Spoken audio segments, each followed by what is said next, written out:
আসসালামু আলাইকুম everyone, welcome to my blog. আশা করি আপনারা সবাই ভালো আছেন। আমি অনেক ভালো আছি। আজকে আমি আপনাদেরকে একটা জিনিস দেখাবো, সেটা হচ্ছে আমার দুই হাত না থাকা বড় আমি কিভাবে পুকুরে সাঁতার পারি সেই ভিডিও আপনাদের দেখাবো। সবাই চলেন ভিডিও দেখি।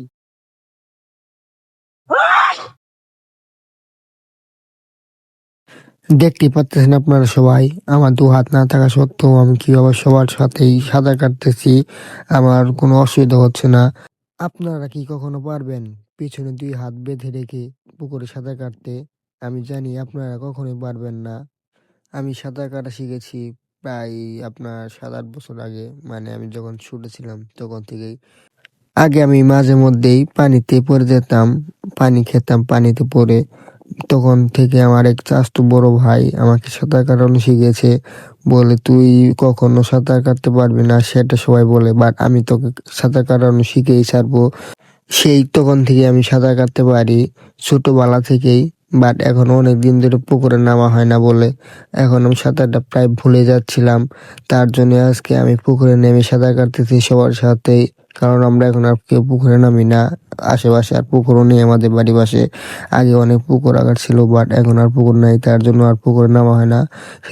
সেই জন্য আমি সাঁতারও ভুলে যাচ্ছি।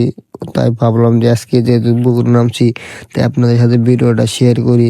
কারণ দুইটা হাত না থাকা সত্ত্বেও যে আমি পুকুরে সাঁতার কাটতে পারি, এটা কয়জনে বিশ্বাস করবে বলেন? আবার হঠাৎ করে মনে হলো ছোটবেলার মতো পুকুর থেকে লাফ দেওয়ানোর কথা। তার জন্য আমরা সবাই মিলে পুকুরের কাছার থেকে লাফ দিচ্ছি আর ছোটবেলার দিনের কথাগুলো মনে করতেছি। আগে আমরা সারাক্ষণই পুকুরে গোসল করতাম। আজকের এই দিনটা আমাদেরকে অনেক পুরোনো দিনের কথা মনে করে দিল। আবার দেখেন, আমরা তিনজনে এখন সাঁতার পাল্লা দিব যে কে কে ফার্স্ট হতে পারে, আগে পারে যেতে পারে। তার জন্য আমরা তিনজনে সাঁতার কাটতেছি, কিন্তু মাঝপথে আমি থেমে গেছি। কারণ আগের মতো আর সাঁতার কাটতে পারি না। এখন পানিতে নামলে খুব তাড়াতাড়ি হয়রান হয়ে যায়, তার জন্য আর বেশিক্ষণ পানির ভিতরে থাকতে পারি না। কিন্তু আগে যখন আমি সাঁতার কাটতাম তখন আমার সাথে কেউ সাঁতার কাটতে পারতো না। আমি এক ডুব দিয়ে এই পুকুর পার হতাম।